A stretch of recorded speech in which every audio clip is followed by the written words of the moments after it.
अस्सलाम वालेकुम बच्चे, वेलकम बैक। बच्चे आज हम जो चैप्टर पढ़ने लगे हैं management responsibility and performance measurement, इसको कुछ बुक्स में परफॉर्मेंस इंडिकेटर नाम से भी लिखा गया है। अब management responsibility and performance measurement ये दो मुख्तलिफ लेकिन एक दूसरे से रिलेटेड कॉन्सेप्ट्स हैं। अब इनके बारे में पढ़ने से पहले जरा सीखते हैं, पढ़ते हैं कि मैनेजमेंट किसे कहते हैं। देखो बच्चे, ये सब मैंने एक पिक्चर के जरिए समझाने की कोशिश की है, ठीक है, क्योंकि पिक्चर आसानी से नहीं भूलती। स्टडी टेक्स्ट आप रट्टे लगा के कुछ देर बाद भूल जाते हो, तो पिक्चर के जरिए सीखेंगे, कॉन्सेप्ट बनाएंगे बच्चे। देखो बच्चे, फॉर एग्जाम्पल आप एक फैक्ट्री चलाते हो, शूज की फैक्ट्री, ठीक है, और आपकी फैक्ट्री है पेशावर में। अब यहाँ पे प्रोडक्शन डिपार्टमेंट को भी आप खुद मॉनिटर कर रहे हो, सेल्स डिपार्टमेंट को भी खुद मॉनिटर कर रहे हो, डिलीवरी जो एम्प्लॉयज है डिपार्टमेंट है उसको भी आप खुद मतलब मॉनिटर कर रहे हो, सब कुछ देखभाल कर रहे हो आप खुद ही, ठीक है। लेकिन टाइम गुजरता गया और बिजनेस ने तरक्की की। आपने इस फैक्ट्री का एक जो ब्रांच है वो इस्लामाबाद में बन गया, एक लाहौर में, और एक आपके कंपनी का ब्रांच जो है वो कराची में भी ओपन हो गया। अब आपका एक ही वक्त में 4 जगहों पे मौजूद होना ये पॉसिबल नहीं है, तो आप क्या करोगे कि कुछ लोग हायर करोगे जो आपकी जगह ये तीनों फैक्ट्रीज चला रहे होंगे और आके आपको रिपोर्ट कर रहे होंगे कि भाई सब क्या हो रहा है, मुनाफा हो रहा है, नुकसान हो रहा है। एक एक चीज के बारे में आप उनसे पूछोगे, ठीक है, क्योंकि वो आपके लिए बिजनेस चला रहे। तो ये लोग जो आपने हायर कर रखे हैं, फॉर एग्जाम्पल हमने मुख्तलिफ लोग हायर कर रखे हैं डिफरेंट फंक्शन के लिए, लेकिन फिर इस्लामाबाद में एक बंदा ऐसे भी हायर कर रखा है जो ये सारा कुछ देख के फिर आके हमें रिपोर्टिंग कर रहा होगा, ठीक है। तो इस्लामाबाद वाला जो मैनेजर हमने रखा है अब्बास साहब है, लाहौर वाला असद साहब संभाल रहा है, और कराची वाली फैक्ट्री जो है वो कैसर साहब संभाल रहे हैं। तो इतने सारे लोग जो आपने हायर कर रखे हैं जो मुख्तलिफ फंक्शंस आपके बिहाफ पे आपके लिए बिजनेस चला रहे, तो ऐसे टीम को जो आपके लिए आपका बिजनेस चला रहा हो उसे आप अपना मैनेजमेंट बोलोगे, ठीक है बच्चे। हमने डेफिनेशन लिखी है कि team that runs the business for that investors, मतलब कि जो बॉस होता है या जो शेयर होल्डर्स होते हैं, ठीक है, उनके लिए जो लोग बिजनेस चला रहे होते हैं उसी टीम को आप मैनेजमेंट कहते हो। अब मैनेजमेंट रिस्पॉन्सिबिलिटी किसे कहते हैं? देखो बच्चे, हमने इन तीन लोगों को इन तीन फैक्ट्रीज की रिस्पॉन्सिबिलिटी दे रखी है, नहीं हमने इनके जिम्मे लगाया ना कि इस सब इन फैक्ट्रीज का जो मुख्तलिफ एक्टिविटीज है, फंक्शन है, इसकी देखभाल आपने करनी है और आके हमें रिपोर्ट करना है, ठीक है। इस सब को ठीक तरीके से परफॉर्म करना आपका काम है, आपके जिम्मे है। तो जब आप अपनी मैनेजमेंट को कोई ना कोई जिम्मेदारी देते हो, आप उनको किसी भी चीज का जिम्मेदार ठहराते हो, तो this is known as management responsibility. अब परफॉर्मेंस मेजरमेंट क्या है वो समझते हैं। देखो बच्चे, जिन लोगों को आपने जिम्मेदार ठहराया है, अकाउंटेबल ठहराया है, रिस्पॉन्सिबल ठहराया है, ठीक है, अब उनसे पूछना तो पड़ेगा ना। फॉर एग्जांपल 1 महीना गुजर गया तो मैंने इन तीनों को अपने पास पेशावर बुलाया, किस लिए? कि भाई बताओ बिजनेस में क्या क्या हो रहा है, क्या कुछ हो रहा है, परफॉर्मेंस ठीक जा रही है या नहीं जा रही, सब कुछ ठीक चल रहा है या नहीं चल रहा, कोई मसले मसाइल तो नहीं है, आप प्रॉफिट कमा रहे हो या नहीं, लॉस पे जा रहे हो। तो ये सब रिपोर्टिंग करने के लिए मैंने उनको बुलाया, पूछताछ करने के लिए। पूछताछ करनी पड़ेगी, पूछताछ नहीं करोगे तो वो आपका बिजनेस ही खा जाएंगे। अब जाहिर सी बात है, उनको किसी चीज का जिम्मेदार ठहराया है तो उसके बारे में पूछना भी तो पड़ेगा ना कि जो मैंने आपको जिम्मेदारी दी थी बताओ उसका आपका क्या बना, तो आपको पूछताछ करनी पड़ेगी। अब हमने उनको बुलाया, अब उनसे पूछताछ कर रहे हैं, तो हम उनकी परफॉर्मेंस चेक कर रहे हैं ना। परफॉर्मेंस चेक करनी पड़ेगी, परफॉर्मेंस मेजर करनी पड़ेगी कि भाई ये जो मुख्तलिफ फंक्शंस इनके हवाले कर रखे थे, क्या वो ठीक तरीके से परफॉर्म कर रहे हैं कि नहीं, ये फैक्ट्री चलाने के काबिल है कि नहीं। अगर अच्छी तरीके से परफॉर्म कर रहे हैं तो भाई कुछ शाबाशी मिलनी चाहिए, बुरे तरीके से परफॉर्म कर रहे हैं, कोई नुकसान हो रहा है हमारा, तो इसे पूछना पड़ेगा कि भाई ये नुकसान क्यों हो रहा है, वजह क्या है, ठीक है। तो हम इनकी परफॉर्मेंस असेसमेंट करेंगे, परफॉर्मेंस को मेजर करेंगे। तो देखो बच्चे, हमने इनको रिस्पॉन्सिबिलिटी दी थी, अब उस रिस्पॉन्सिबिलिटी को हम मॉनिटर करेंगे। एक खास टाइम इंटरवल के बाद इनको बुला के उनसे पूछा जाएगा, इनकी परफॉर्मेंस चेक की जाएगी। तो इनकी परफॉर्मेंस को चेक करना वो जिम्मेदारी के मुताबिक जो आपने उनको दे रखी थी, that is known as their performance measurement, क्योंकि हम उनकी परफॉर्मेंस को मेजर कर रहे हैं, परफॉर्मेंस के बारे में जांच पड़ताल कर रहे हैं, ठीक है। परफॉर्मेंस को कैलकुलेट किया जा रहा है, इनके ये देखा जा रहा है कि अच्छी तरीके से परफॉर्म कर रहे हैं या बुरी तरीके से परफॉर्म कर रहे हैं, मुनाफा दे रहे हैं या नुकसान दे रहे हैं हमें, ठीक है। So their performance must be monitored या अकाउंटेड या मेजर्ड, ठीक है। अब बच्चे, ये पूरी पिक्चर है ना, ये पूरा प्रोसेस इन इटसेल्फ क्या कहलाएगा? ये रिस्पॉन्सिबिलिटी अकाउंटिंग कहलाता है। जब आप बुक खोलोगे तो पहले जो डेफिनेशन आपको मिलेगी दैट इज रिस्पॉन्सिबिलिटी अकाउंटिंग। अब रिस्पॉन्सिबिलिटी अकाउंटिंग किसे कहते हैं? देखो बच्चे, इस पूरी पिक्चर को देखो, पूरी पिक्चर को देखो। आप कुछ लोग सिलेक्ट करते हो, ठीक है, उनको कुछ ना कुछ रिस्पॉन्सिबिलिटी देते हो, उनको कुछ ना कुछ रिस्पॉन्सिबिलिटी असाइन करते हो, और फिर उनसे उनके रिस्पॉन्सिबिलिटी के बारे में पूछताछ भी करते हो। आप उनसे उनकी रिस्पॉन्सिबिलिटी के बारे में पूछताछ भी करते हो कि भाई जो रिस्पॉन्सिबिलिटी दी थी आपको उसका क्या बना। तो this is known as responsibility accounting. मतलब किसी को किसी भी काम के रिस्पॉन्सिबल ठहराना और फिर उनसे उसके बारे में पूछताछ करना, उन्हें अकाउंटेबल बनाना उस स्पेसिफिक रिस्पॉन्सिबिलिटी का। तो आपने जो रिस्पॉन्सिबिलिटी दे रखी थी उसी का हिसाब किताब कराना, तो this is known as responsibility accounting. अब हमने यहां पे डेफिनेशन लिखी है कि assigning managers of different department with different responsibilities, मुख्तलिफ डिपार्टमेंट के मैनेजर्स को कोई ना कोई रिस्पॉन्सिबिलिटी देना और फिर उनको इस रिस्पॉन्सिबिलिटी के लिए जिम्मेदार ठहराना, ठीक है, अकाउंटेबल ठहराना, उनसे पूछताछ करना, and then making them accountable for their responsibilities. कि मतलब जो रिस्पॉन्सिबिलिटी दी है फिर उनके साथ उस रिस्पॉन्सिबिलिटीज का हिसाब किताब करना। This is known as responsibility accounting. अब यहां पे बच्चे कुछ 2-3 मेन पॉइंट्स है जो मैं आपको समझाना चाहता हूं कि each manager is given complete control over their department. हर मैनेजर को अपने स्पेसिफिक डिपार्टमेंट का कंप्लीट कंट्रोल दिया जाता है। Means they can do whatever they want but will have to answer for each action they take. कि मतलब उनको कंप्लीट इजाजत दे दी जाती है कि आप जो करना चाहते हो करो, जो करना चाहते हो करो, ठीक है।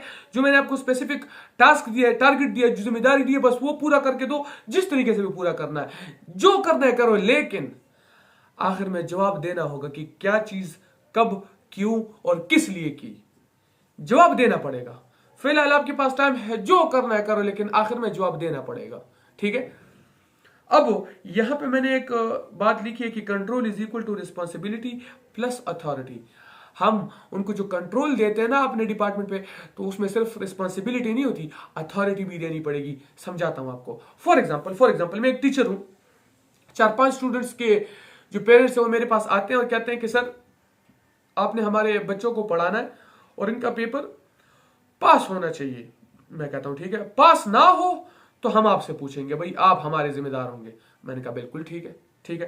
तो मैंने उनको कहा कि भाई हम 3 दिन पढ़ेंगे, चौथे दिन मैं आपको टेस्ट दूंगा और 5वें दिन उसको फिर जो गलतियां होंगी, ठीक है, जो गलतियां हुई होंगी उस टेस्ट में, उसको वापस हम रिवाइज करेंगे उस कंसेप्ट को, और उस कंसेप्ट को रिवाइज करने के बाद उस क्वेश्चन को ठीक तरीके से हल किया जाएगा।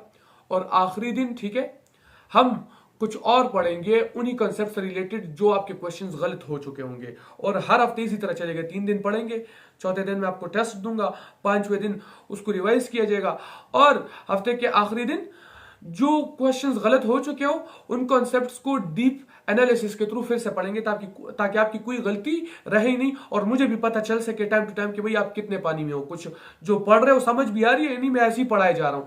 तो उतने में उनके पेरेंट्स कहते हैं कि नहीं सर ऐसा तो नहीं चलेगा, आप ऐसा करो बस खाली कोर्स पढ़ाओ, टेस्ट आपने नहीं लेने, ठीक है, टाइम जाया होता है, ये होता है वो होता है। अब मैं उन्हें कह रहा हूं कि जनाब फिर मैं जिम्मेदारी भी नहीं लेता कि इनका पेपर पास होता है या फेल होता है, क्योंकि आप मुझे कंप्लीट कंट्रोल तो दे ही नहीं रहे। ये तो खाली जिम्मेदारी है जो आप मेरे सर थोप रहे हो, अथॉरिटी तो दे ही नहीं रहे। इनके ऊपर मेरी गिरफ्त होनी चाहिए, वो अथॉरिटी तो आप मुझे दे ही नहीं रहे। टेस्ट मैंने लेने नहीं है, एनालिसिस मैंने इनकी करनी नहीं है, एवेल्युएशन मैंने इनकी करनी नहीं है, और दे दूं पेपर इनको। अब कल को फेल हो जाए, जिम्मेदारी मेरे सर पे, भाई पूछने को आप मेरे से आओगे, तो ये तो ठीक बात नहीं है। तो मुझे अगर जिम्मेदारी देनी है, ठीक है, तो पूरे कंट्रोल के साथ दो, रिस्पॉन्सिबिलिटी के साथ साथ अथॉरिटी भी दो, तभी मैं जिम्मेदारी लेने को तैयार हूं कि हाँ आपके बच्चे पेपर पास करेंगे, और अगर कोई ऊंच नीच होती है तो मैं जिम्मेदार हूं। जब आप मुझे अथॉरिटी नहीं दोगे तो मैं कैसे ये फजूल की जिम्मेदारी ले लूं अपने सर। तो कंट्रोल सिर्फ और सिर्फ रिस्पॉन्सिबिलिटी को नहीं बल्कि अथॉरिटी भी साथ देनी पड़ती है उसको, ठीक है। अब इन मेन पॉइंट्स को अपने टॉपिक में इस्तेमाल करेंगे बच्चे, ये मेन जो बेसिक कॉन्सेप्ट्स थे, ठीक है। अब रिस्पॉन्सिबिलिटी अकाउंटिंग ही हो रही है, तो रिस्पॉन्सिबिलिटी अकाउंटिंग मुख्तलिफ चीज़ों की हो सकती है, मुख्तलिफ डिपार्टमेंट्स की हो सकती है, सेंटर्स की हो सकती है। तो कुछ हमारे पास रिस्पॉन्सिबिलिटी सेंटर्स हैं, मतलब रिस्पॉन्सिबिलिटी डिपार्टमेंट्स है, सेंटर यानी डिपार्टमेंट, ठीक है। तो पढ़ते हैं अब रिस्पॉन्सिबिलिटी सेंटर किसे कहते हैं। देखो, ईच डिपार्टमेंट या डिवीजन या branch is a responsibility centre for its responsible manager. समझाता हूं बच्चे, हर डिपार्टमेंट का एक रिस्पॉन्सिबल मैनेजर होता है कि नहीं। अब उस मैनेजर से इस डिपार्टमेंट के बारे में सब पूछा जाएगा कि नहीं, उसको कंट्रोल दे दिया गया है, वो जो चाहे करे, लेकिन आखिर में उसको जवाब देना पड़ेगा इस डिपार्टमेंट के बारे में कि नहीं, कि यहां मैंने कौन से खर्चे, क्यों, कैसे, किस लिए और कब किए, जवाब देना पड़ेगा कि नहीं। तो ये डिपार्टमेंट उसकी रिस्पॉन्सिबिलिटी हुई कि नहीं। तो ये डिपार्टमेंट है, एक सेंटर है, और ये उस मैनेजर के लिए एक रिस्पॉन्सिबिलिटी भी है। तो इसको आप रिस्पॉन्सिबिलिटी डिपार्टमेंट या रिस्पॉन्सिबिलिटी सेंटर कह सकते हो कि नहीं बच्चे। तो हर डिपार्टमेंट अपने रिस्पॉन्सिबल मैनेजर के लिए एक रिस्पॉन्सिबिलिटी सेंटर होगा। अब रिस्पॉन्सिबिलिटी सेंटर्स 4 हो सकते हैं बच्चे, cost centre, revenue centre, profit centre और इन्वेस्टमेंट सेंटर। इसमें सबसे पहले कॉस्ट सेंटर को पढ़ते हैं, ठीक है बच्चे, डिटेल से।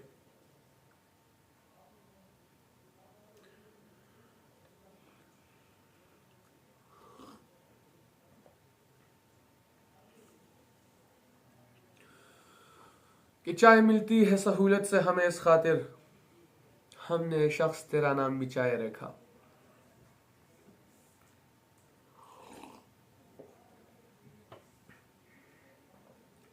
अच्छा बच्चे, back to topic, cost centres के बारे में पढ़ने लगे। अब देखो बच्चे, छोटा सा कॉन्सेप्ट देना चाहता हूं। एक कॉस्ट यूनिट होता है और एक कॉस्ट सेंटर होता है। कॉस्ट यूनिट वो स्टैंडर्ड, मतलब सेम प्रोडक्ट में से एक सिंगल यूनिट जिसकी कॉस्ट मालूम हो सके पूरी तरह, जो आपके लिए स्टैंडर्ड का काम कर सके, that is known as cost unit. Cost centre किसे कहते हैं? कोई भी एक ऐसी लोकेशन, कोई भी एक ऐसी जगह, जो कोई भी एक ऐसी एक्टिविटी, फंक्शन जिस पे आप खर्चा करो और वो आगे आपके लिए कुछ ना कुछ काम कर रहा हो, that is known as cost centre. ठीक है, जिस पे खर्चा लग रहा हो और जो आगे आपके लिए कोई ना कोई काम कर रहा हो। यहाँ पे जो बुक से रिलेटेड डेफिनेशन है वो क्या है कि any location, activity, function, plant and machinery और department where only cost is incurred, जहां हमारा खर्चे हो रहे हो, ठीक है, and accumulated for accounting purpose, और पीरियड एंड होने पे वो सारे खर्चे को प्लस किया जाता है कि भाई टोटल खर्चा हमारा कितना हुआ इस डिपार्टमेंट पे। ठीक है, तो इन शॉर्ट, हर वो डिपार्टमेंट जहां हमारे जेब से सिर्फ पैसा जा ही रहा हो, जहां हमारे सिर्फ खर्चे ही लग रहे हो, वो कॉस्ट सेंटर कहलाएगा। फिर से बता रहा हूं, हर वो डिपार्टमेंट जहां हमारे जेब से सिर्फ खर्चा जा ही रहा हो, पैसे आ नहीं रहे हो, ठीक है, खर्चा इनकर हो रहा हो, हमारा कॉस्ट लग रही हो, उसको हम कॉस्ट डिपार्टमेंट या कॉस्ट सेंटर कहेंगे। जैसे प्रोडक्शन डिपार्टमेंट, वहां भी पैसा ही लगता है, ठीक है, मेंटेनेंस डिपार्टमेंट, कैंटीन डिपार्टमेंट, ठीक है, स्टोर्स डिपार्टमेंट, या सिर्फ हम सैलरीज देते हैं, पैसे लगाते हैं, वहां से कोई इनकम हमें नहीं आती, ठीक है। अब सेल्स डिपार्टमेंट की बात करें तो वहां से इनकम आती है, क्योंकि सेल्स करने से हमारे पास पैसे आते हैं, तो वो कॉस्ट सेंटर नहीं कहलाएगा। हर वो डिपार्टमेंट जहां पर जेब से पैसा जा रहा हो, जहां कॉस्ट लग रही हो, वो कॉस्ट डिपार्टमेंट कॉस्ट सेंटर कहलाएगा। अब यहां रिस्पॉन्सिबिलिटी मैनेजर की क्या होगी? ये कैसा रिस्पॉन्सिबिलिटी सेंटर है? यहां मैनेजर सिर्फ कॉस्ट के लिए रिस्पॉन्सिबल होगा कि भाई इसने कॉस्ट क्यों, कितनी, कहां, किस लिए चार्ज की, इसके बारे में पूछा जाएगा। अब हमने लिखा है यहां पे कि manager is responsible only for the cost incurred, खर्चा कितना लगा है इसके लिए मैनेजर जिम्मेदार होगा। अब कॉस्ट सेंटर्स की एग्जांपल्स क्या हो सकती है? Production department, HR department, human resources, जो लोगों को हायर करने या फायर करने के लिए जिम्मेदार होता है, वहां भी सिर्फ सैलरीज ही लग रहे होते हैं, इनकम कोई आ नहीं रही होती। आईटी डिपार्टमेंट, जो हमारे कंप्यूटराइज्ड सिस्टम्स, जो स्टोर रिकॉर्ड्स वगैरह होते हैं ना, कंप्यूटराइज रिकॉर्ड्स, उनको मेंटेन करने की डिपार्टमेंट बनाई जाती है, ठीक है, that is known as IT department. वहां भी सैलरीज वगैरह दे रहे होते हैं हम। रिसर्च में भी हमारे सिर्फ खर्चा ही लग रहा होता है, रिसर्च की वजह से तो हमारे पास कोई इनकम नहीं आती ना, जो रिसर्च से रिजल्ट आता है उस पर काम करने से कुछ ना कुछ इनकम आ सकती है। तो रिसर्च डिपार्टमेंट में भी सिर्फ खर्चा ही लग रहा होता है, तो that is also known as और कॉस्ट सेंटर। अब बच्चे, यहां पे मैं कुछ जरूरी समझाना चाहता हूं, अक्सर स्टूडेंट्स को इसमें कंफ्यूजन होती है। देखो बच्चे, मैनेजर कॉस्ट के लिए रिस्पॉन्सिबल तो होगा, लेकिन कौन से कॉस्ट के लिए? कंट्रोलेबल कॉस्ट के लिए, not responsible for uncontrollable cost. समझाता हूं, देखो बच्चे, आप एक पेन बना रहे हो तो इसके मटेरियल का खर्चा लगेगा, दूसरा पेन बना रहे हो तो इसके मटेरियल का खर्चा लगेगा, तीसरा पेन बना रहे हो तो इसके मटेरियल का खर्चा लगेगा, चौथा पेन बना रहे हो तो मटेरियल का खर्चा लगेगा, पांचवा पेन जब तक आप बनाओ ही नहीं, तो क्या उसके मटेरियल का खर्चा लगेगा? नहीं लगेगा। तो अगर आप डिसीजन लो कि भाई इस महीने हमारा बहुत खर्चा लग चुका है, इस पीरियड बहुत खर्चा लग चुका है और एक्टिविटी नहीं करनी, तो आप और कॉस्ट को अवॉइड कर सकते हो कि नहीं? मतलब जो आपके डिसीजन पे डिपेंड करता हो, ऐसा खर्चा अवॉइडेबल या कंट्रोलेबल कॉस्ट कहलाता है, जो आप खुद कंट्रोल कर सकते थे, आपकी गलती की वजह से खर्चा ज्यादा आ गया हो, ठीक है, जो आप कंट्रोल कर सकते हो, तो ऐसे खर्चे को कंट्रोलेबल कॉस्ट कहोगे और ऐसे खर्चे के लिए मैनेजर जिम्मेदार होगा, ठीक है। अब अनकंट्रोलेबल कॉस्ट क्या होती है? For example manager, cost centre में मैनेजर कॉस्ट के लिए जिम्मेदार होता है ना। हुकूमत की किसी कारकर्दगी की वजह से मुल्क में महंगाई आ गई, इन्फ्लेशन आ गई, सब चीजें महंगी हो गई है, तो जो मैनेजर को रॉ मटेरियल मिल रहा है वो महंगा मिल रहा है। अब जब महंगी चीजें मिलेंगी तो ज्यादा खर्चा होगा, तो हमारी कॉस्ट भी ज्यादा लगेगी। लेकिन इस वक्त हमारा मैनेजर तो जिम्मेदार नहीं है ना, क्योंकि वो तो हुकूमत की वजह से ये सब कुछ महंगा मिल रहा है। मैनेजर की वजह से तो ये सब नहीं हो रहा ना, मैनेजर की वजह से तो एक्स्ट्रा कॉस्ट नहीं लग रही, तो हुकूमत की वजह से, और ये तो मैनेजर के कंट्रोल में नहीं है। तो ये जो अनकंट्रोलेबल फैक्टर्स होंगे, इसके बारे में मैनेजर को जिम्मेदार नहीं ठहराया जाएगा, मैनेजर से नहीं पूछा जाएगा, क्योंकि ये मैनेजर की गलती है ही नहीं। एक और पहचान बताता हूं बच्चे, जो एलोकेटेड कॉस्ट होती है ना, उसके लिए जिम्मेदार है। क्यों? एलोकेटेड कॉस्ट किसी भी डिपार्टमेंट की अपनी एक्टिविटी, अपनी किसी वजह से आ रही होती है। समझाता हूं, हमने जब एब्जॉर्प्शन और ओवरहेड्स चैप्टर पढ़ा था, तो उसमें ये सब मैंने आपको कैलकुलेट करना सिखाया था। अब उसमें आपने कहा था कि एलोकेटेड कॉस्ट वो होती है जो डायरेक्ट किसी डिपार्टमेंट पे चार्ज हो सके, क्योंकि ये उन्हीं का खर्चा होता है। जैसे कि असेंबली डिपार्टमेंट के लोगों की सैलरी असेंबली डिपार्टमेंट के लेजर्स में लिखी जाएगी, कैंटीन डिपार्टमेंट के लोगों की सैलरी कैंटीन डिपार्टमेंट के खर्चे में लिखी जाएगी। अब ज्यादा लोग हायर करोगे तो ज्यादा सैलरी देनी पड़ेगी, कम लोग हायर करोगे तो कम सैलरी देनी पड़ेगी। तो एलोकेटेड कॉस्ट जो है, जो एलोकेशन के थ्रू हम चार्ज करते थे, ये उस डिपार्टमेंट के अपनी एक्टिविटी की वजह से आती है। लेकिन जो अपोर्शन कॉस्ट होती है, उसके बारे में मैनेजर से नहीं पूछा जाएगा। क्यों? क्योंकि अपोर्शन कॉस्ट किसी भी डिपार्टमेंट के अपनी किसी एक्टिविटी की वजह से नहीं आता। देखो, अपोर्शन कॉस्ट कौन सी होती है? जो कॉमन कॉस्ट होती है, जिनको फेयर बेसिस पे सारे के सारे डिपार्टमेंट पे चार्ज करना पड़ता है। जैसे कि हमने जो रेंट है, इसको 4 डिपार्टमेंट में चार्ज किया था। 10,740 असेंबली डिपार्टमेंट पे, 8,560 और फिनिशिंग कैंटीन पे भी और मेंटेनेंस पे भी फेयर बेसिस के थ्रू ये $30,000 हमने स्प्लिट किए थे। अब ये बताओ, असेंबली वाले अगर चाहे तो इस रेंट को कम कर सकते हैं या ज्यादा कर सकते हैं, या असेंबली के ज्यादा यूनिट्स बनाने या कम यूनिट्स बनाने की वजह से ये रेंट ऊपर नीचे जा सकता है? नहीं, ये उनकी अपनी एक्टिविटी की वजह से तो आ ही नहीं रहा। फैक्ट्री का रेंट तो देना पड़ेगा। अगर फैक्ट्री अपनी होती तो रेंट देना ही नहीं पड़ता। कहने का मेरा मतलब ये कि ये असेंबली डिपार्टमेंट की एक्टिविटी की वजह से खर्चा आ रहा है या ज्यादा हो रहा है या कम हो रहा है? नहीं। तो क्या असेंबली डिपार्टमेंट का मैनेजर इसके लिए जिम्मेदार है? नहीं। तो हम कंट्रोलेबल कॉस्ट और एलोकेटेड कॉस्ट के लिए मैनेजर को जिम्मेदार ठहराएंगे। जो अनकंट्रोलेबल कॉस्ट या अपोर्शन कॉस्ट होगी, उसके लिए मैनेजर को हम जिम्मेदार नहीं ठहराएंगे। ठीक है बच्चे? अब बच्चे, किसी को जिम्मेदारी दोगे तो फिर उसकी परफॉर्मेंस को मेजर भी तो करना पड़ेगा ना, पूछताछ तो करनी पड़ेगी। ठीक है, देखना तो पड़ेगा कि जो इसको जिम्मेदारी दी है वो काम ठीक तरीके से परफॉर्म कर रहा है या गलत तरीके से परफॉर्म कर रहा है। तो कॉस्ट सेंटर्स की परफॉर्मेंस को कैसे मेजर किया जाएगा, कॉस्ट सेंटर की मैनेजर की परफॉर्मेंस को कैसे मेजर किया जाएगा? एक तो सिंपल तरीके है, ठीक है।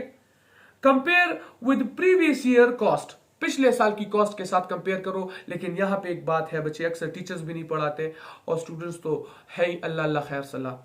अगर एक्टिविटी सेम हो तो डायरेक्ट प्रीवियस ईयर की कॉस्ट से कंपेयर करना। समझाता हूं, 2019 में $15,000 की कॉस्ट लगी है, 2020 में $13,000 की कॉस्ट लगी है, तो 2000 की कॉस्ट कम लगी है ना, तो ये परफॉर्मेंस अच्छी परफॉर्मेंस है। This performance is good performance.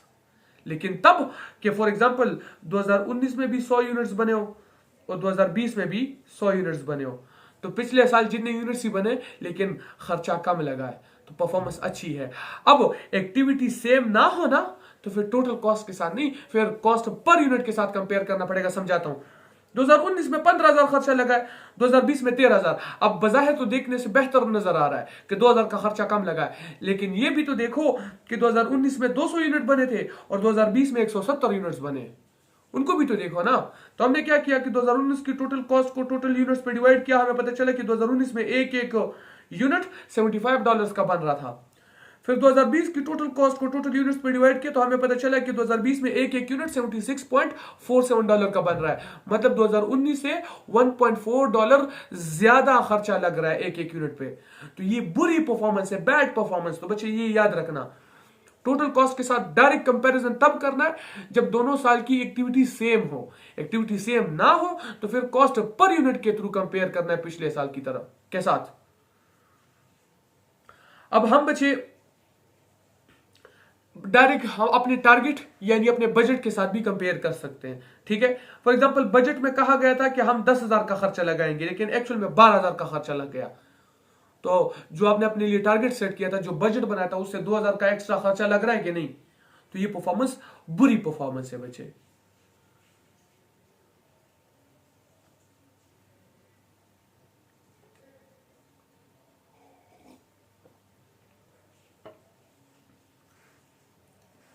बच्चे हम पढ़ने लगे प्रोडक्टिविटी मेजर्स या प्रोडक्टिविटी रेशोज, ठीक है, जिन्हें लेबर रेशोज भी कहा जाता है। अब हम मैनेजर जो हमारा है वो एक लेबर ही है ना। अब मैनेजर की परफॉर्मेंस को उसकी प्रोडक्टिविटी देखते हुए भी मेजर कर सकते हैं कि इसकी परफॉर्मेंस अच्छी है या बुरी है। ठीक है, अब प्रोडक्टिविटी के कुछ कंपोनेंट्स हैं जिसको देख के मैनेजर की परफॉर्मेंस को हम जज कर सकते हैं। एफिशिएंसी देखनी होगी, capacity and production to volume ratio. अब ये तीनों क्या है, पहले इस पे बहस करते हैं, फिर देखते हैं कि इनको इस्तेमाल करके जो परफॉर्मेंस है मालूम कैसे की जाएगी, मेजर कैसे की जाएगी बच्चे। एफिशिएंसी कहते हैं utilisation of resources in comparison to standard, कि स्टैंडर्ड यानी बजट के मुताबिक एक्चुअल में आपने रिसोर्सेज को किस तरीके से यूटिलाइज कितना बेहतर तरीके से इस्तेमाल किया। अब इसको बहुत ही आसान तरीके से समझाता हूं। पहले इसके लिए एक एग्जांपल दे देता हूं। फॉर एग्जांपल आपको कहा जाए ना कि ये पेन बनाना है, ठीक है, और इस पे 2 kg का प्लास्टिक यूज होना चाहिए, इससे ज्यादा नहीं। तो बजट में आपको, स्टैंडर्ड में आपको इजाजत कितने की दी है? 2 kg के प्लास्टिक की। लेकिन आप एग्जैक्ट यही पेन इसी क्वालिटी का 1.7 kg में बना देते हो, तो 0.3 kg की बचत की है कि नहीं? तो आप बजट से ज्यादा एफिशिएंट हो, आप रिसोर्सेज को बजट से ज्यादा बेहतर और एफिशिएंट तरीके से इस्तेमाल कर सकते हो। अब यहां पे हमने मैनेजर यानी लेबर की परफॉर्मेंस को एसेस करना है, तो लेबर तो पर आवर बेसिस पे काम करता है ना, तो पर आवर को देखते हुए, पर आवर बेसिस को देखते हुए इसका डेफिनेशन और एग्जांपल्स क्या बन सकती है। देखो मुझे एफिशिएंसी हमें क्या कहलाता है, सिंपल डेफिनेशन बताता हूं। Speed of doing normal work in comparison to the budget या in comparison to the standard is known as efficiency। मतलब speed of doing normal work in comparison to the budget का मतलब है कि budget के मुताबिक आपसे कहा जाए कि ये 3 घंटे में बन जाना चाहिए ये एक यूनिट, लेकिन आप एग्जैक्ट इसी क्वालिटी का यूनिट 2 घंटे में बना लो, तो आप बजट से 1 घंटा तेज काम कर रहे हो कि नहीं? आप बजट से 1 घंटा ज्यादा एफिशिएंट हो कि नहीं? तो बजट के मुताबिक आप कोई भी काम, कोई भी एक्टिविटी कितना ज्यादा तेज कर सकते हो। ठीक है, this is known as your efficiency. Efficiency यानी speed of doing normal work. Normal work मतलब ये नहीं सॉरी, ये नहीं कि तेज काम करते करते आप क्वालिटी खराब कर दो, नहीं। नॉर्मल एक्टिविटी होनी चाहिए, मतलब बेहतर क्वालिटी होनी चाहिए, ठीक है, लेकिन स्पीड ज्यादा से ज्यादा होनी चाहिए। ठीक है, तो आप बजट के मुताबिक अपनी एक्टिविटी को परफॉर्म करने का स्पीड अगर बजट के साथ कंपेयर करते हो तो this is known as your efficiency. अब कैपेसिटी किसे कहते हैं? कैपेसिटी में एक ही कंपोनेंट दिया जाता है। यहां पे तो आपको एक्टिविटी और टाइम दोनों दिए गए थे कि ये एक पेन 3 घंटे में बन जाना चाहिए, लेकिन एक्टिविटी में आपको सिर्फ एक ही कंपोनेंट दिया जाता है। यहां पे क्या लिखा है कि actual work done in comparison to the budget, budget के मुताबिक में एक्चुअल आपने कितना काम किया। अब इसका क्या मतलब है समझाता हूं। यहां फॉर एग्जांपल कैपेसिटी, हम कहते हैं ना फला बंदे के खाने पीने की कैपेसिटी बहुत ज्यादा है, वो बहुत ज्यादा खा सकता है, आपकी तवक्को से भी ज्यादा खा सकता है, उसकी बहुत कैपेसिटी है। फला के मार खाने की कैपेसिटी बहुत है, फला बेशर्म इतना है, बेशर्मी की कैपेसिटी इतनी, उसको शर्म आती नहीं है।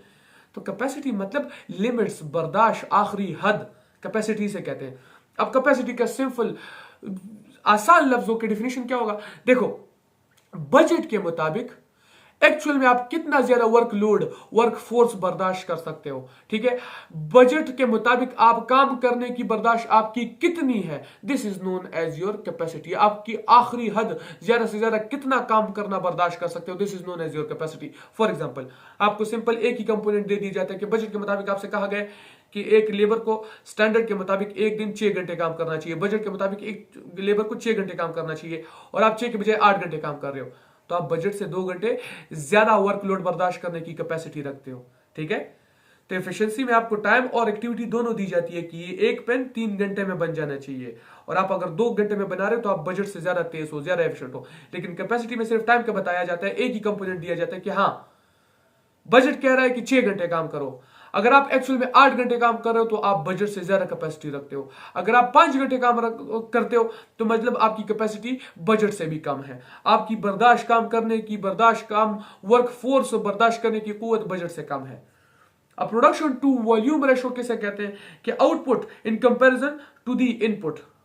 आपने इनपुट कितना किया था और आपको आउटपुट कितना मिला है, मतलब सादा लफ्जों में बजट के मुताबिक कितनी प्रोडक्शन होनी चाहिए थी और एक्चुअल में आपने कितनी प्रोडक्शन कर रखी है। This is known as production to volume ratio. अब इनके फार्मूलाज अक्सर टीचर्स पढ़ाते हैं और स्टूडेंट रट लेते हैं, बच्चे फार्मूले नहीं रटेंगे। अब किसी हद तक टीचर्स की भी गलती है, वो बेसिक कॉन्सेप्ट पढ़ाते ही नहीं कि ये फार्मूला आया कहां से है, ठीक है। तो बच्चे कॉन्सेप्ट के साथ पढ़ेंगे कि ये फार्मूला आया कहां से, ठीक है। तो कुछ बेसिक्स बुनियादी कॉन्सेप्ट बनाएंगे और उसके बाद जाके फार्मूले खुद ब खुद बनते जाएंगे। यहाँ पे क्वेश्चन हमने बुक से ले रखा है, इसको सॉल्व करते हैं लेकिन अपने तरीके से। अगर ये आपको याद आ रहा हो तो ये चार्ट मैंने आपको एब्जॉर्प्शन या ओवरहेड चैप्टर में भी बनाना सिखाया था। समझाता हूं बच्चे। कहा गया है कि बजट के मुताबिक a company budgets to make 40,000 units. कितने यूनिट्स बनाने की का बजट बना है? 40,000। कितने टाइम में?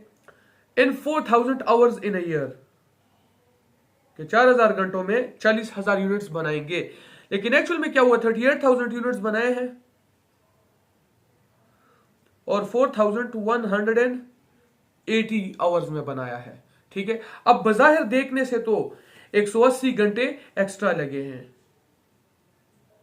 कितने घंटे एक्स्ट्रा लगे हैं? 180 घंटे एक्स्ट्रा लगे हैं। तो परफॉर्मेंस बुरी लग रही है, लेकिन ये ठीक तरीके का कंपैरिजन नहीं है। क्यों? क्योंकि 4,000 घंटे 40,000 यूनिट्स के होने चाहिए थे और ये 4180 घंटे जो इस्तेमाल हुए ये तो सिर्फ और सिर्फ 38,000 यूनिट्स पे लगे। तो यहां एक्टिविटी सेम नहीं है, इसलिए हम डायरेक्ट कंपैरिजन कभी भी नहीं कर सकते। मैंने आपको बताया था ना कि एक्टिविटी की सेम ना होने की सूरत में आप कभी भी डायरेक्ट बजट और एक्चुअल को कंपेयर नहीं कर सकते। जैसे अभी ऊपर भी बताया कि अगर एक्टिविटी सेम हो तब डायरेक्ट पिछले साल के साथ कंपेयर कर सकते हो या बजट के साथ कंपेयर कर सकते हो। एक्टिविटी सेम ना हो तो डायरेक्ट बजट के साथ कंपेरिजन नहीं करना। तो हम क्या करेंगे? हम एग्जैक्ट इसी एक्चुअल एक्टिविटी जो 38,000 है इसके लिए मालूम करने की कोशिश करते हैं कि बजट के मुताबिक 38,000 यूनिट्स पे कितना खर्चा लगना चाहिए था, कितने आवर्स लगने चाहिए थे। फिर 38,000 यूनिट्स के लिए बजटेड आवर्स भी मालूम होंगे और एक्चुअल भी, फिर दोनों को कंपेयर कर सकेंगे। तो हम किस तरह मालूम करेंगे? कैलकुलेटर ओपन करते हैं बच्चे।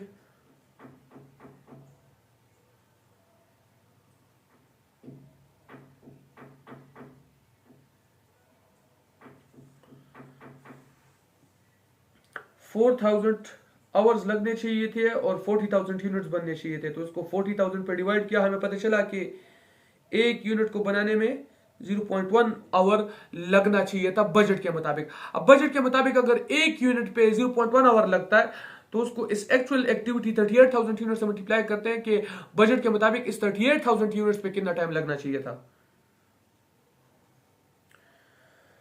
तो बजट के मुताबिक 38,000 यूनिट्स पे कितना टाइम लगना चाहिए था? 3800 आवर्स लगने चाहिए थे।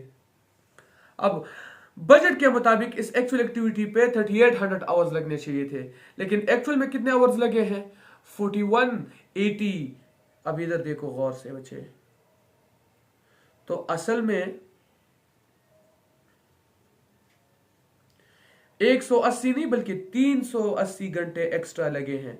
अब देखो बजट और एक्चुअल को कंपेयर किया होता तो हम सिर्फ 180 घंटे का डिफरेंस लेके बैठ जाते, जो कि ठीक कंपैरिजन नहीं था। अब इस एक्चुअल एक्टिविटी के लिए बजटेड आवर्स मालूम किया तो हमें पता चला कि असल में तो 380 घंटे एक्स्ट्रा लगे हैं। ठीक है, अब इधर देखो बच्चे, फार्मूलाज बनाने की कोशिश करते हैं। फार्मूलाज मैंने आपको सिखाया था ना कि ये जो टोटल आवर्स है ना, टोटल अमाउंट को बजटेड अमाउंट कहा जाता है। बजट में जो टोटल अमाउंट दिया जाता है इसको बजटेड अमाउंट कहा जाता है। इसी टोटल को अगर पर यूनिट पे ले आओ तो वो फिर स्टैंडर्ड होता है, क्योंकि वो किसी भी चीज से कंपेयर किया जा सकता है। Budgeted total amount budgeted amount कहलाता है, उसी बजटेड को पर यूनिट पे ले आओ तो वो स्टैंडर्ड कहलाता है। याद रखो बच्चे, ठीक है। अच्छा, बजट बजटेड एक्टिविटी पे बनाया जाता है, स्टैंडर्ड एक्चुअल एक्टिविटी के लिए बनाया जाता है, ये याद रखना। अब देखो इधर बच्चे, देखो इधर, ये जो स्टैंडर्ड आवर्स है ना, अच्छा स्टैंडर्ड आवर्स का डेफिनेशन क्या है कि बजट के मुताबिक 1 घंटे में आप जितना काम कर सकते हो, this is known as standard hours. अब देखो स्टैंडर्ड आवर कितना है, यानी एक यूनिट को बनाने पे कितने घंटे लग रहे हैं बजट के मुताबिक, 0.1 आवर्स। अब इस स्टैंडर्ड आवर्स को अगर मैं बजटेड प्रोडक्शन से मल्टीप्लाई करूंगा तो बजटेड टोटल आवर्स आ जाएंगे कि नहीं, मालूम करते हैं। 0.1 मल्टीप्लाइड बाय 40,000, वापस वही 4,000 आवर्स आ गए। तो फॉर्मूला क्या बना कि standard hours multiplied by budgeted production, तो वापस वो बजटेड आवर्स आ जाएंगे टोटल। अच्छा, मैं इन स्टैंडर्ड आवर्स को इस एक्चुअल एक्टिविटी से मल्टीप्लाई करूंगा तो स्टैंडर्ड टोटल आवर्स आ जाएंगे कि नहीं, ट्राई करते हैं। Standard hours multiplied by actual activity जो कि 38,000 यूनिट्स है, तो बिल्कुल 3800 आ गया। तो इसका भी फार्मूला मालूम हो गया कि standard hours multiplied by actual production, तो फार्मूला बन गया। अभी चूंकि एक्चुअल रिजल्ट्स है तो एक्चुअल पर hours per unit multiplied by actual production, तो वही एक्चुअल रिजल्ट आपको देखने को मिल जाएगा। अब दोनों के फार्मूलाज बन गए। अब देखो बच्चे, देखो बच्चे, यहां पे मैं कुछ बेसिक्स समझाना चाह रहा हूं, कॉन्सेप्ट समझाना चाह रहा हूं, गौर से सुनो बच्चे। इधर देखो, बजट और स्टैंडर्ड को कंपेयर करने से, बजट और स्टैंडर्ड को कंपेयर करने से किस चीज का डिफरेंस मिलेगा और कौन कौन सी चीजें सेम मिलेंगी। गौर से देखो, यहां भी स्टैंडर्ड आवर्स हैं, यहां भी स्टैंडर्ड आवर्स हैं, मतलब बजट और स्टैंडर्ड को कंपेयर करोगे तो आवर्स का तो डिफरेंस नहीं मिलेगा, क्योंकि दोनों पे स्टैंडर्ड आवर्स इस्तेमाल हुए हैं। ठीक है, तो स्टैंडर्ड आवर्स का डिफरेंस नहीं मिलेगा। अच्छा, यहां पे बजटेड आवर्स प्रोडक्शन है जबकि यहां पे एक्चुअल प्रोडक्शन है, तो हमें यह पता चला कि भाई प्रोडक्शन ऐसी चीज है जो दोनों में डिफरेंट है। बजट में बजटेड प्रोडक्शन इस्तेमाल हुई है और स्टैंडर्ड में एक्चुअल प्रोडक्शन। तो अगर बजट और स्टैंडर्ड के वैल्यूज को कंपेयर करोगे ना तो प्रोडक्शन का डिफरेंस आपको देखने को मिलेगा। तो ये तो लिख लेते हैं।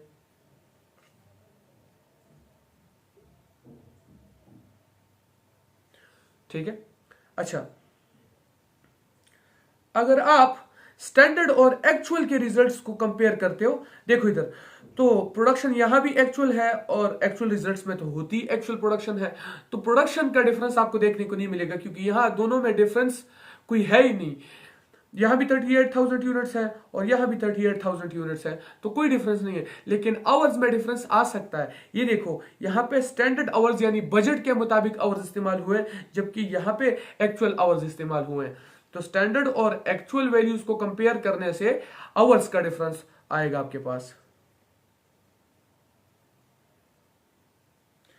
अब एक्चुअल और बजट को कंपेयर करने से आवर्स का भी डिफरेंस है और प्रोडक्शन का भी डिफरेंस है, क्योंकि यहां स्टैंडर्ड आवर्स और बजटेड प्रोडक्शन, यहां एक्चुअल आवर्स एक्चुअल प्रोडक्शन, तो इनका टोटल डिफरेंस आएगा आपके पास। अभी बेसिक कॉन्सेप्ट है, इन्हीं को इस्तेमाल करके एफिशिएंसी, कैपेसिटी और production to volume ratio find करेंगे। गौर से देखो, देखो बच्चे, मैंने आपको क्या सिखाया था कि एफिशिएंसी किसे कहते हैं, speed of doing normal work in comparison to the budget, यानी बजट के मुताबिक ये 2 घंटे में बनना चाहिए और आप 1 घंटा 20 मिनट में बना रहे हो, तो आप बजट से ज्यादा तेज हो कि नहीं। तो यहां पे किस चीज का कंपैरिजन हो रहा है, आवर्स का कंपैरिजन हो रहा है कि नहीं, कि ये एक्टिविटी बजट के मुताबिक कितने टाइम में बननी चाहिए थी और आप असल में कितने टाइम में बना रहे हो। तो कंपैरिजन आवर्स का करेंगे। अब आवर का कंपैरिजन करने के लिए मतलब एक्चुअल और स्टैंडर्ड की वैल्यूज को कंपेयर करोगे कि इनकी कंपैरिजन से ही आवर्स का डिफरेंस शो होता है। लेकिन ये बताओ, बजटेड वैल्यू ज्यादा आए तो अच्छी बात है या एक्चुअल वैल्यू ज्यादा आए तो अच्छी बात है? बजटेड वैल्यू, क्योंकि देखो बजट के मुताबिक फॉर एग्जांपल कहा जा रहा है कि ये 3 घंटे में बनना चाहिए और एक्चुअल में आप इसे 2 घंटे में बना रहे हो, तो तभी क्या आप बजट से ज्यादा एफिशिएंट, बजट से ज्यादा तेज कहलाओगे ना। तो और हमने पहले ही सीखा था, मैंने आपको सिखाया था कि जो वैल्यू आप चाहते हो कि ज्यादा आए तो उसको ऊपर लिखा करो, जो वैल्यू आप चाहते हो कि कम आए उसको नीचे लिखा करो, तो आपके परसेंटेज की वैल्यूज बिल्कुल ठीक आएंगी।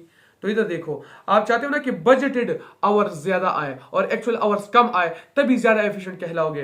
तो बजटेड आवर्स किस में गिवन है? स्टैंडर्ड में, क्योंकि स्टैंडर्ड में हम यही देखते हैं ना कि इस एक्चुअल एक्टिविटी पे बजट के मुताबिक कितने आवर्स लगने चाहिए थे। तो हम लिखेंगे फॉर्मूला कि standard hours for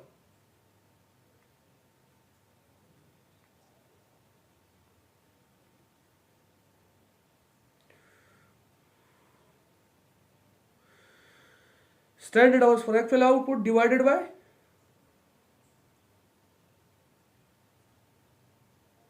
actual hours multiplied by 100।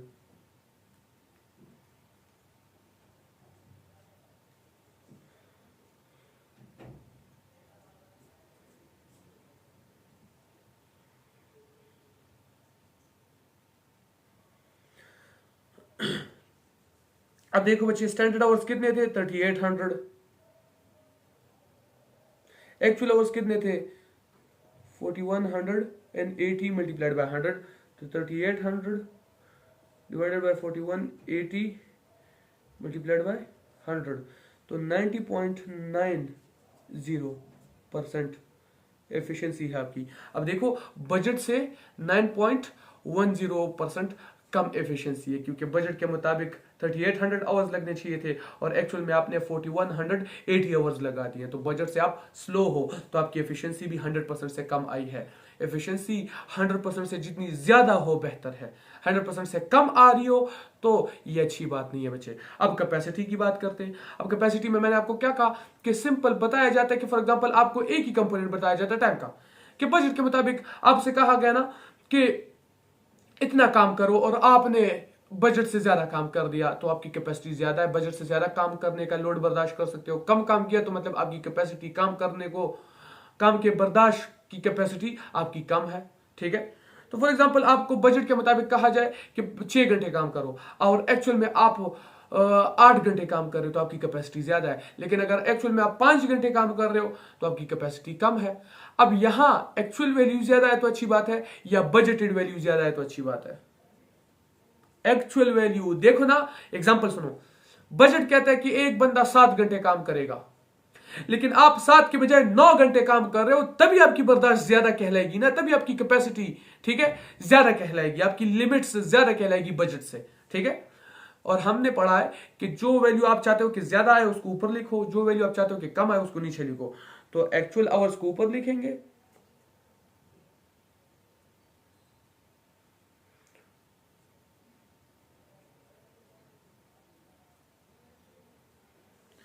बन गया formula.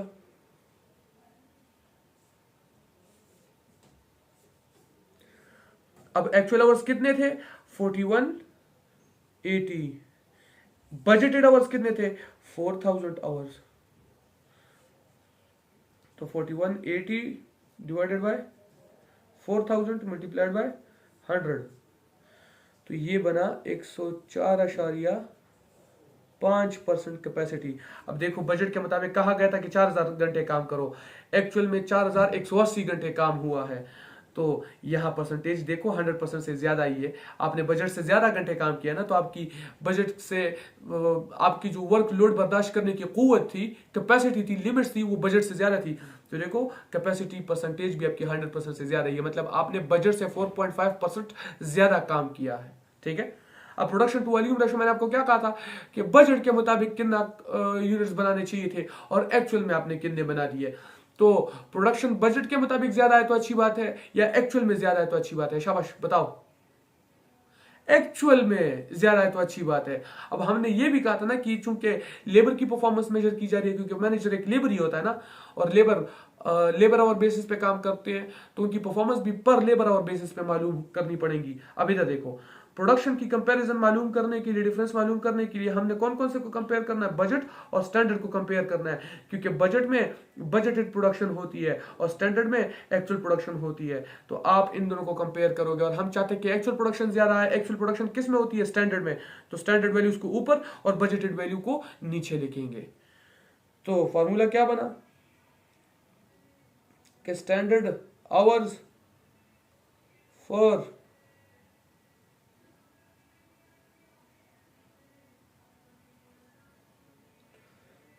divided by budgeted hours।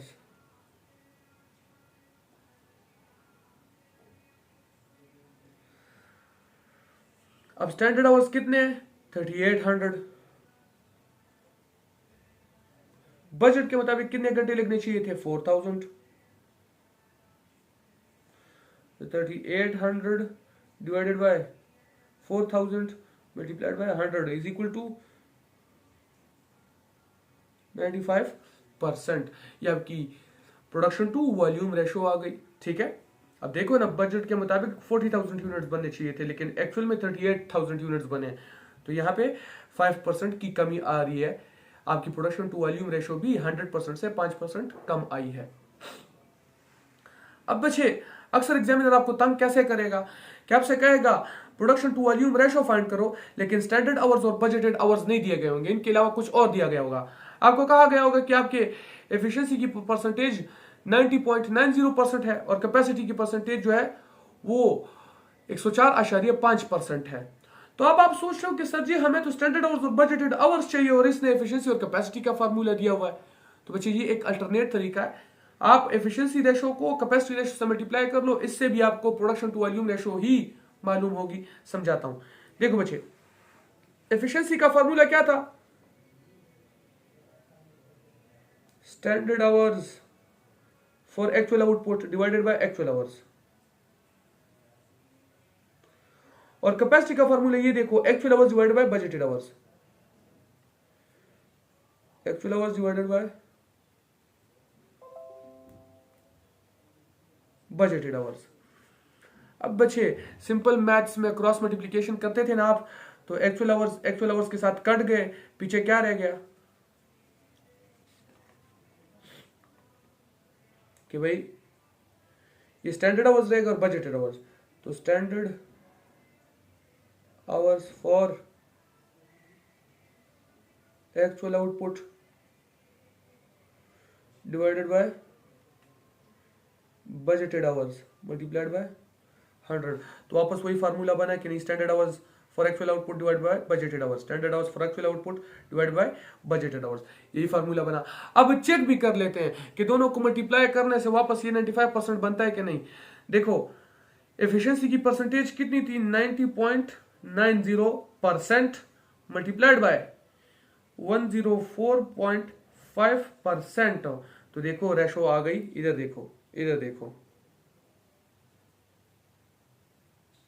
90.9% multiplied by 104.5%। तो वैल्यू कितनी बनी, 0.949905।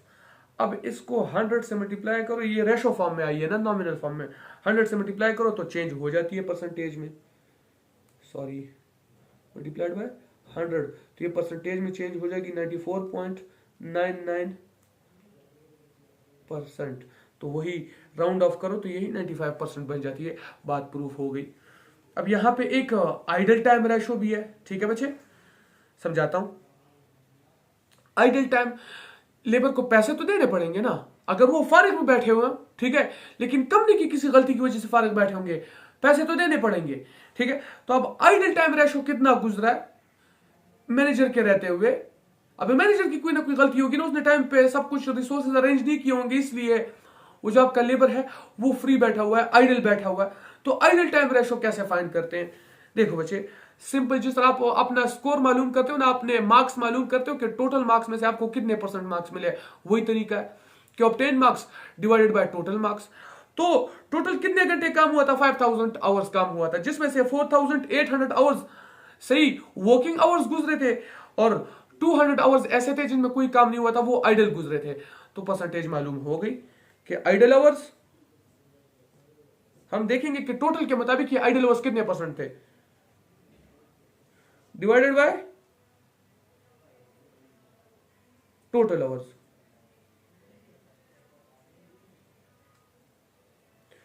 अब देखो इधर गौर से बच्चे कि 200 डिवाइडेड बाय 5000 मल्टीप्लाइड बाय 100, तो 200 divided by 5000 multiplied by 100 is equal to 4%। मतलब टोटल जितने घंटे काम हुआ है उसमें से 4% आइडल टाइम गुजरा था। ठीक है, तो ये वो इंडिकेटर्स है, रेशोज है, जिनके जरिए हम मैनेजर की परफॉर्मेंस मालूम कर सकते हैं बच्चे।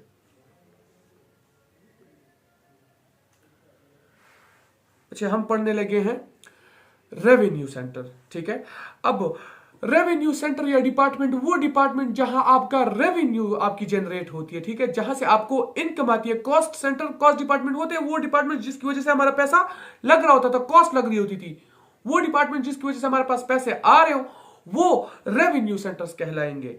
तो department where revenue is generated are known as revenue centres. अब यहां मैनेजर किस लिए जिम्मेदार होता है? सिर्फ सेल्स के लिए। रेवेन्यू सेल्स को ही कहते हैं ना, ठीक है, सेल्स के लिए जिम्मेदार होता है। अच्छा, रेवेन्यू सेंटर्स की एग्जांपल्स क्या है? हमारा सेल डिपार्टमेंट जो होता है वो एक रेवेन्यू सेंटर है, क्योंकि सेल्स की वजह, सेल डिपार्टमेंट की वजह से मुख्तलिफ वो सेल्स करते हैं तो हमारे पास पैसे आते हैं, रेवेन्यू आता है, इनकम आती है। अच्छा, टैक्स कलेक्शन डिपार्टमेंट जो है वो भी एक रेवेन्यू सेंटर हो सकता है। डोनेशन कलेक्शन डिपार्टमेंट भी रेवेन्यू सेंटर हो सकता है। समझाता हूं। रेवेन्यू किसे कहते हैं?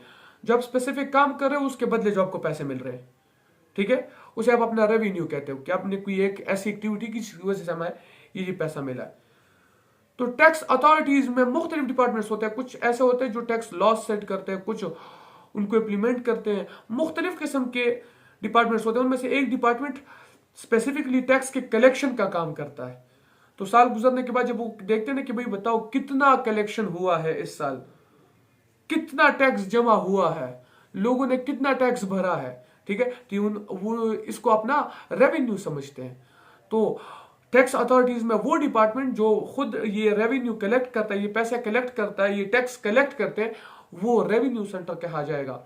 अब ऐसे वेलफेयर ट्रस्ट भी होते हैं बहुत सारे जो लोगों की सोशल नीड्स के लिए काम करते हैं, फ्री ऑफ कॉस्ट काम करते हैं, जो नॉट फॉर प्रॉफिट ऑर्गेनाइजेशन होते हैं, जो लोगों की मदद के लिए ये सब कर रहे होते हैं कि वो लोग जो जरूरतमंद है। अब जरूरतमंद तो बहुत सारे लोग हैं बच्चे, मतलब ये अथॉरिटी सिर्फ कुछ लोगों के लिए तो काम नहीं कर रहा होगा ना, इन्होंने सोशल वेलफेयर चलाना है। तो सोशली मतलब हर वो जरूरतमंद जिस तक ये पहुंच सकते हैं पहुंचने की कोशिश करेंगे।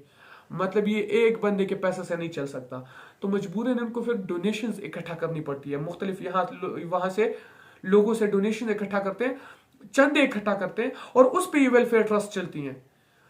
तो हर वेलफेयर में मुख्तलिफ काम करने के मुख्तलिफ डिपार्टमेंट्स होते हैं, जिनमें से एक डिपार्टमेंट का स्पेसिफिक ये काम होता है कि आपने ये जो चंदे हैं ना ये इकट्ठे करने। तो एक टाइम पीरियड के बाद जब वो अपना हिसाब किताब करते हैं कि भाई बताओ कितना चंदा इकट्ठा हुआ है, तो ये उनके लिए एक रेवेन्यू है ना। तो वो डिपार्टमेंट जो इस डोनेशन की कलेक्शन का जिम्मेदार हो उसे वो अपना रेवेन्यू सेंटर समझेंगे बच्चे। मैंने कहा ना, रेवेन्यू सेंटर का जो मैनेजर होता है वो सिर्फ और सिर्फ रेवेन्यू यानी सेल्स के लिए जिम्मेदार होता है। अब ऐसे मैनेजर की परफॉर्मेंस आप कैसे असेस कर सकते हो, मेजर कर सकते हो, कैलकुलेट कर सकते हो? सिंपल तरीका, पुराना वाला तरीका कि डायरेक्ट प्रीवियस ईयर के साथ कंपैरिजन करो अगर एक्टिविटी सेम हो। फॉर एग्जांपल 2019 में जो आपके सेल्स थे ना वो $25,000 के थे, 2020 में 30,000 के हैं, तो 5,000 बढ़ गए सेल्स आपके। तो ये एक अच्छा परफॉर्मेंस है, बेहतरीन परफॉर्मेंस है ये। अच्छा, आप टारगेट यानी बजट के साथ भी कंपैरिजन कर सकते हो। फॉर एग्जांपल बजट के मुताबिक आपके सेल्स कितने होने चाहिए थे? $23,000 के होने चाहिए थे, लेकिन एक्चुअल में सिर्फ $20,000 के सेल किए हैं। मतलब $3,000 के सेल्स बजट से कम है तो आपकी परफॉर्मेंस अच्छी नहीं है बच्चे। This will be considered as a bad performance. अब आप कस्टमर सेटिस्फेक्शन को देखते हुए भी ये जज कर सकते हो कि कस्टमर सेटिस्फाई होगा तो वो आपका प्रोडक्ट खरीदेगा और उसकी वजह से आपके सेल्स बढ़ेंगे। कस्टमर सेटिस्फेक्शन बहुत जरूरी है सेल्स के फिगर को बढ़ाने के लिए। तो आप मैनेजर की परफॉर्मेंस कस्टमर सेटिस्फेक्शन से भी देख सकते हो कि भाई जो मुख्तलिफ एक्टिविटीज परफॉर्म कर रहे हैं ठीक परफॉर्म कर रहा है कि नहीं, वो कस्टमर्स को पसंद आ रहे या नहीं आ रहे। तो कस्टमर सेटिस्फेक्शन को आप कैसे मेजर कर सकते हो, कैसे मालूम कर सकते हो? मुख्तलिफ तरीके, जिनमें से दो कॉमन जो है वो बता रहा हूं बच्चे। नंबर ऑफ कंप्लेंट्स को आप देख सकते हो। फॉर एग्जांपल 2022 में 90 कंप्लेंट्स थे, 2023 में 70 कंप्लेंट्स है, मतलब 20 कंप्लेंट्स कम हो गए हैं। तो कंप्लेंट्स में कमी लाना मतलब परफॉर्मेंस बेहतरी की तरफ जा रही है, तो ये एक अच्छी परफॉर्मेंस कहलाएगी। हाँ, आप रेटिंग के जरिए भी कर सकते हो। अक्सर आप ऑनलाइन कोई ऐप हो या वेबसाइट इस्तेमाल करते हो ना, तो उसमें आपको रेटिंग्स देनी पड़ती हैं, ठीक है। अक्सर आप कोई ऐप इस्तेमाल करते हो तो फिर आपसे पूछा जाता है कि भाई हमें अपना फीडबैक दो। रेटिंग्स के जरिए, वो मुख्तलिफ स्टार्स के जरिए रेटिंग देनी पड़ती है, 2 star rating, 3 star rating, 5 star rating, कि भाई आपको हमारा काम कैसा लगा। आजकल तो रेस्टोरेंट्स में भी ये रेटिंग्स का काम चलने लग गया है। जब वो बिल लेके आते हैं तो साथ में आपको कहते हैं कि सर हमारी सर्विस कैसे लगी, काइंडली अपना जरा फीडबैक दीजिएगा। तो आप रेटिंग्स के जरिए भी मालूम कर सकते हो। फॉर एग्जांपल 2022 में अगर आपके कस्टमर केयर या आपके सर्विसेज की रेटिंग कस्टमर की तरफ से 8.0 रेटिंग्स थी और 2023 में वो रेटिंग कम होके 7.8 की तरफ आ गई है, तो ये बहुत बुरा है बच्चे, ये बहुत बुरा है। क्योंकि कस्टमर सेटिस्फाई नहीं होगा तो वो आपका प्रोडक्ट खरीदेगा नहीं, आपका प्रोडक्ट खरीदा नहीं जाएगा तो सेल्स कम होंगे, रेवेन्यू आएगा ही नहीं, और ये जिम्मेदारी सरासर मैनेजर पे चली जाएगी। तो आप मैनेजर की परफॉर्मेंस को कस्टमर सेटिस्फेक्शन से भी मेजर कर सकते हो। अब इसके बाद आप रिजेक्शन रेशोज भी मालूम कर सकते हो, इसके जरिए भी आप जज कर सकते हो। अब रिजेक्शन रेशोज मतलब जो टोटल आपने सेल्स किए ना, उसमें से कितने प्रोडक्ट्स रिजेक्ट हुए थे, कितने प्रोडक्ट्स वापस भेज दिए गए थे कि भाई ये खराब है या ये क्वालिटी वो वाली नहीं है, या जो आपने बताया था ये एग्जैक्ट उस तरह की चीज है ही नहीं और कस्टमर ने वापस भेज दी और रिजेक्ट कर दिया कि भाई ये रिटर्न कर दो, मुझे नहीं चाहिए। तो रिजेक्शन रेशियोज के जरिए भी आप परफॉर्मेंस मेजर कर सकते हो किसी भी मैनेजर की। अब रिजेक्शन रेशियोज भी वही परसेंटेज के जैसा फार्मूला था, वही है कि भाई टोटल सेल्स कितने किए थे और उसमें से रिजेक्टेड सेल्स कितने थे। तो फॉर एग्जांपल आपने टोटल 1000 सेल्स किए थे जिसमें 50 वापस रिटर्न हो चुके थे, तो आप इसका रेशो कैसे मालूम करोगे कि number of units rejected divided by total sale units multiplied by 100। तो हमें पता चला कि भाई जो 1000 यूनिट्स हमने सेल्स किए थे इसमें से 5% तो वापस रिजेक्ट होके रिटर्न हो गए। तो ये रिजेक्शन रेशो जितना कम आए उतना ही बेहतर है, क्योंकि रिजेक्शन बढ़ेगी तो मतलब आपके प्रोडक्ट को वापस इस तरह रिटर्न कर दिया जाएगा, तो मतलब वो पैसे भी तो पे नहीं करेगा ना। प्रोडक्ट उसने रिटर्न कर दिया तो हमें पैसे भी वापस देने पड़ेंगे, तो मतलब हमारे सेल्स गिर रहे हैं और ये अच्छी बात नहीं है। अब अक्सर ये सिर्फ ये नहीं कि आपका उस टाइम का सेल जाया हो गया, अक्सर ऐसी कोई गलती होती है ना कि कस्टमर समझने लगता है कि भाई इसका ये वाला प्रोडक्ट इतना बुरा था तो इसके बाद ये मेरे साथ क्या कुछ करेगा, तो वो आपकी कंपनी से, आपके दुकान से, आपकी फैक्ट्री से खरीदना ही बंद कर देता है। तो आपको लॉन्ग टर्म लॉस हो जाता है बच्चे इसकी वजह से। अच्छा, लेट डिलीवरीज भी एक मसला बन सकता है उसकी परफॉर्मेंस में कि भाई वो अपनी परफॉर्मेंस को अच्छी तरीके से परफॉर्म ही नहीं कर पा रहा, डिलीवरीज बार बार लेट पहुंच रही है, जिसकी वजह से कस्टमर जो है नाराज हो सकता है, उसकी सेटिस्फेक्शन में कोई कमी आ सकती है, ठीक है, जिसकी वजह से वो हमारी कंपनी के प्रोडक्ट्स यूज करना ही छोड़ देगा। अब लेट डिलीवरीज भी उसी तरह काउंट किए जाएंगे कि टोटल कितनी डिलीवरीज हुई थी और उनमें से नंबर ऑफ लेट डिलीवरीज कितनी थी। तो इसका परसेंटेज कैसे मालूम करोगे, रेशो कैसे मालूम करोगे कि number of late deliveries divided by total deliveries multiplied by 100। तो 200 लेट डिलीवरीज हुई थी, टोटल डिलीवरीज हमने 2000 की थी, जिसमें से लेट कितनी थी, 200 डिलीवरीज लेट की गई थी।